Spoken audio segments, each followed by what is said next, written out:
Lamar Cantrell with Cantrell Realty. I'm a realtor, been a realtor for over 20 years. Been a member of the National Association of Realtors and the Georgia Association of Realtors. You don't have to wear a pin to be a realtor, but you have to be a realtor to wear the pin.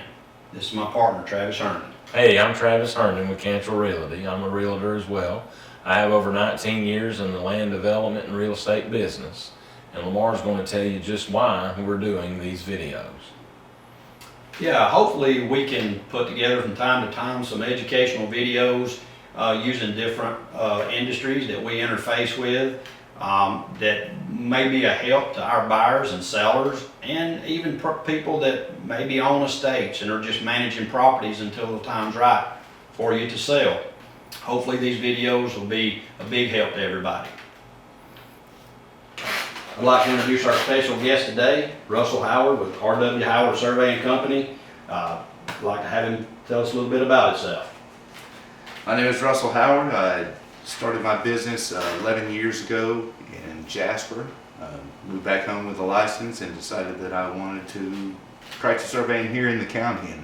We felt like it was important to have you on today to kind of help people understand the importance of surveying, the different phases of when it's important, when they buy property, when they're maintaining their property, or when they decide to sell their property. A lot of pitfalls that can happen. That's right.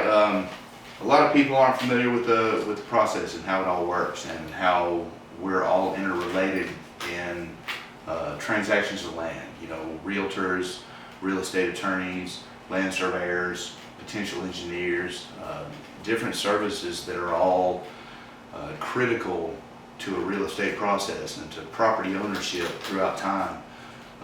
And each one of them is you know, does a certain piece of work and a certain professional quality for what you need to do. I'm just a piece of the cog, so to speak, that people use my surveys for those land transactions. So you mentioned the process with closing attorneys and the process to close a property. Talk to me a little bit about the difference between the survey that you do and conveyance of the property, and sometimes the confusion people have on that. That's right. Yeah, my job as a surveyor is to retrace land per the deed, make measurements, area, show things, property lines and whatnot. But again, you know, my survey is just a document that's used in the process. A survey doesn't necessarily mean that it's official or that became a piece of property or that was conveyed in title. A survey is generally used to convey title, but it's really the deed. You know, Georgia standards require that a warranty deed is made out, you know, for the actual public conveyance of the property. Sometimes that has a plat, sometimes it doesn't.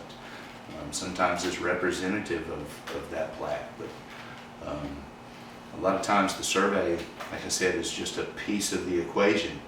You know, it's just something to work from to generate that actual property conveyance. You know, it's showing the public, i.e. those property owners, a picture of their property. Just in general, can you explain to us how surveying has progressed as far as the old methods versus new methods? Yeah, even in my 10 or 11 years working here in the county, we've gosh, I've moved through all the way from just, you know, regular instruments to Bluetooth connectivity to robotic instrumentations to, you know, high precision GPS. The survey, you know, profession is changing exponentially with new equipment. You know, behind me we have just a simple horizontal level, you know, just keeping things at the same elevation. That's a very simple piece of equipment, but like I said, you know, the differences that have come around even just in the past decade, the ability for me to just step out and come out of the truck with a high precision GPS device and hit a button, and you know, the precision on that thing is good enough that it's survey quality. Couldn't do that years ago. Had to chop a line through those woods and, clear a good, easy path. Well, with that confidence survey that gives you precision down to at least a dime or smaller, having that, why does a seller or a buyer need that, or should they want that? As I alluded to, anybody has this technology. Your phone has 5-meter accuracy. You pull out your iPhone right now and you get your GPS point, and if you've got an accurate survey that's got a GPS coordinate on it, or you can extrapolate somehow those positions, then yes, you can go do that just as easily as I. That's where you get into precision versus accuracy. And surveying is known in the state of Georgia as a quasi-legal profession. So I take all my fancy equipment and I measure things with it. But in the beginning, I'm starting with trying to find original monumentation of property, at the base level. And what that comes down to is accuracy as opposed to precision. Circling back around to your question, it's really the accuracy. Where I start is the courthouse, sometimes the tax assessor, but it's how the property was conveyed. What did you actually buy? Hey Russell, I got a question for you. A lot of times we see a phrase on deeds that's more or less. And we see that a lot. Explain to us a little bit about how important that can be. Very. That's sort of that's the most popular indemnification clause that I've ever seen in my life. It seems like every deed that I read is more or less, and being that property is as valuable as it is, seems like somebody would get a better number than more or less. There's a lot of ways that can happen. One of the ways is of course, accuracy measurement. Just me as a surveyor, tiny little measurements can make a difference in square footage over thousands of feet. Just a half an inch over 1,000 feet can then add substantial amount of acreage. So, like we said before, those monuments are the monuments. They are the true line. The difference in measurement where that monument was and the square footage, it could change just a fuzz. So we always like to say more or less. Those are things that are not really problematic. Things that are problematic is when it's a lot more or less. And those things happen for a lot of different reasons. Some of them are not so much negligent or blatant or malfeasant, I guess you could say, but just discrepancies in title. Somebody missed the fact that a piece of property was split up a little bit, boundary line was changed, something like that. So it comes down to it that you don't own a property that you think you did. Well, you own the same property that you always had. It was just described or shown to you a little bit wrong. One of the big things that I see in our community, rural areas, is that many properties have a lot of public takes that have not been accounted for over time. That public road that was shown on your plat of your family acreage, the original surveyor back in 1960 showed that as a public road, and it was indeed a public road. But they didn't really follow the same standards in that they weren't showing that as a public right-of-way, and they didn't accept that acreage from your property. So if you have 2,000 feet of road that was platted and it's a 60-foot right-of-way, that's a substantial amount of acreage less than you really had in the first place. So there's lots of ways that things can be more or less and why you use it. And it's basically, I think, just a way for everybody to absolve themselves of the potential differences in title throughout time. The tiny bits are, like I explained, just the slight discrepancies that make it 4,980 square feet as opposed to 4,940 square feet. That's a more or less. That's not even really a more or less. That's just a fraction, a hair, so to speak. the more egregious more or less statements are more of just I think a way to absolve, a professional's liability from, having found or not found something. Surveyors can do the same thing. We're required to look at, current title and, show current title and get on with our lives, so to speak. But a lot of times some of those problems are buried so far back in title,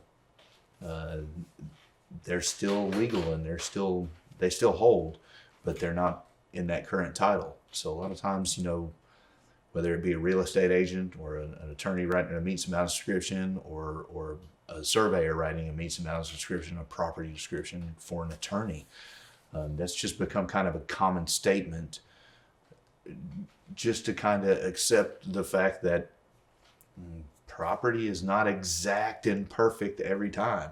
It goes back to the precision and accuracy. I was precise every time I threw that dart, but unless those darts are stacked upon one another, I wasn't hitting it exactly. I got the bullseye every time, but it was just a little fuzz difference. Russell, do surveys expire? Not really, I guess is a good answer. The information on a survey is dated, of course. It's just like anything, we put a date on it. The information on the survey is really what's important.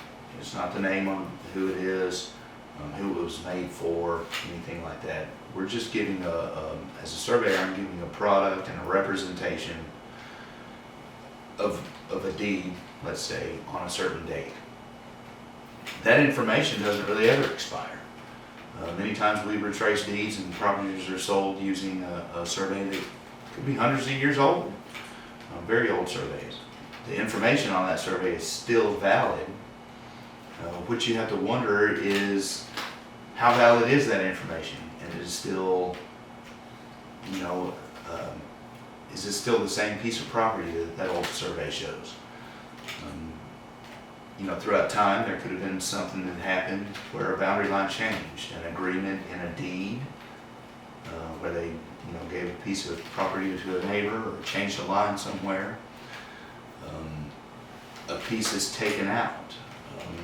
The westerly portion of a survey is accepted and given to another property owner. Well, that original survey is still 100% valid. In fact, it's as valid as the survey that came later, because if I'm starting with A and taking B out, then I have to know what A is, so that survey is always valid. There's no real shelf life to my field data, so my personal surveys I can expound upon through time, through my own professional comfort.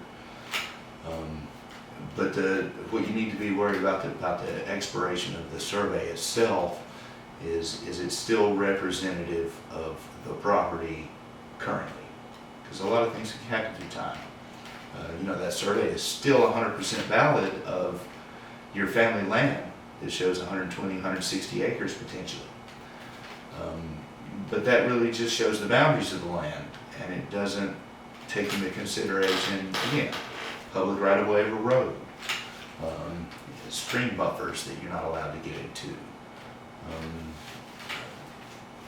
all kind of easements, covenants, restrictions, things like that of record that you're not allowed to do, that are all tied to the property, but not necessarily shown on that survey.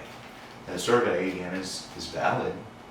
Technical expiration on the information there, but is it still correct now? Is really the big question, I guess. Russell, one of my sales pitches in real estate is you get more for your money in the mountains. Surveyor explained to me, the surveyor looks at everything like it's flat. That's true. So if you got the hillside of Sharp Top out here, and you actually go 1,000 feet up the side of Sharp Top, you actually haven't traveled laterally 1,000 feet. That's right. So, it's been interesting to me, the conversations that I've gotten into with people that don't understand that the way the survey looks at property as it's flat. So you get more surface area in the mountains, right? So you get more for your money. sure is harder to build on though. Yeah. But yes, you're exactly right. In surveying, what we use is what's referred to as plane geometry. Plane as in like planar. So our measurements are all horizontal distances, and they assume a flat surface.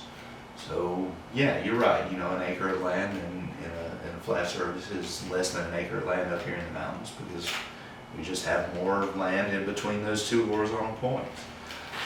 So yeah, it's a little bit different. Makes measuring harder. You know, measuring down the hill is not exactly the same. We were talking earlier, pacing through the woods. A little bit different when you're trying to pace through the woods and gauge distances and things like that. So yeah, a little bit different. I grew up under the understanding that an acre was 210 by 210.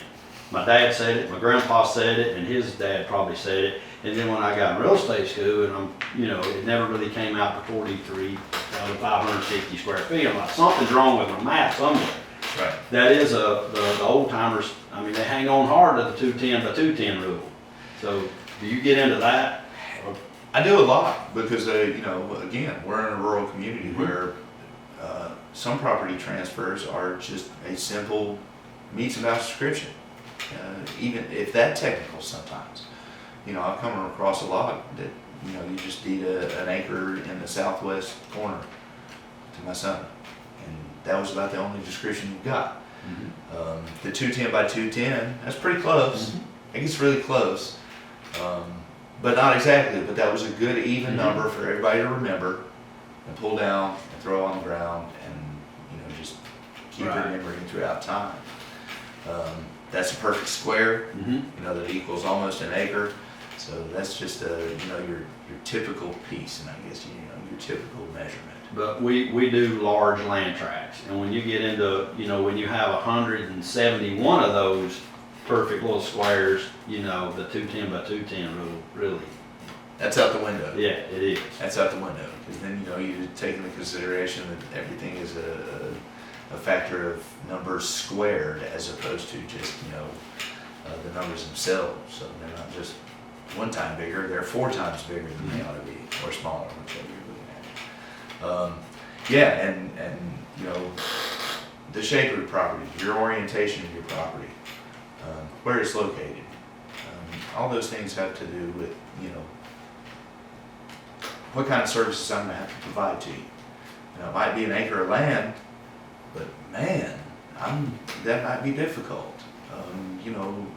Somebody who's just purchased a piece of property on Fire Tower Road, they purchased it, just sight unseen, just bought it, and wondering why the survey up there on that 3 or 5 acres is such an exorbitant rate. Well, it's only a complicated system of ropes and pulleys that I'm going to be able to use to get up to the top of your property to be able to find that original monument. So, orientation, shape, acreage means really nothing except for acreage. How far is it around your property? Where is it located? Geographically, is it convoluted and strange? So yeah, 210 by 210. That's just an old number that just you kind of remembered as what's an acre. But that's just the fundamental unit. Like you said, you get into larger properties, and that acre, those numbers become obscure because it's so large. Right. And then that you see more common here, I guess in a rural community, the grandpa splits his property up. I see, very often I see center line of the branch is the property line. And as we well know, the center line of that branch can change over time. So that's another thing that I see happening a lot. Right. So, And that comes into play with the more or less question a lot of times. The hierarchical nature of boundary order, natural boundaries, number 1, high on the list. A ridge, a stream, the center line of a creek, rock outcrop, natural boundaries pretty much trump all when it comes down to things. So, riparian rights in Georgia, as that stream moves, as does your property line with the thread of the creek. So, you know, surveyors are looking into all that. It's not just a line, you know, we're always looking into what's the description of the property. Acreage is dead last on the list when it comes to hierarchical order of evidence. I'm looking at natural boundaries, you know, man-made boundaries, you know, corner pins, monuments and such. But at the very, very, very bottom of that list is acreage. Wow. Well, Russell, we'd like to thank you again for today and being here and sharing your knowledge with us, and we gratefully appreciate it. Sure thing. Thank y'all. It was a pleasure, and glad I could be here and help out. Thank you. And we'd like to remind everybody that if they're buying or selling tracts of land or homes, to think of us here at Cantrell Realty. Thanks, Russell. Thank you.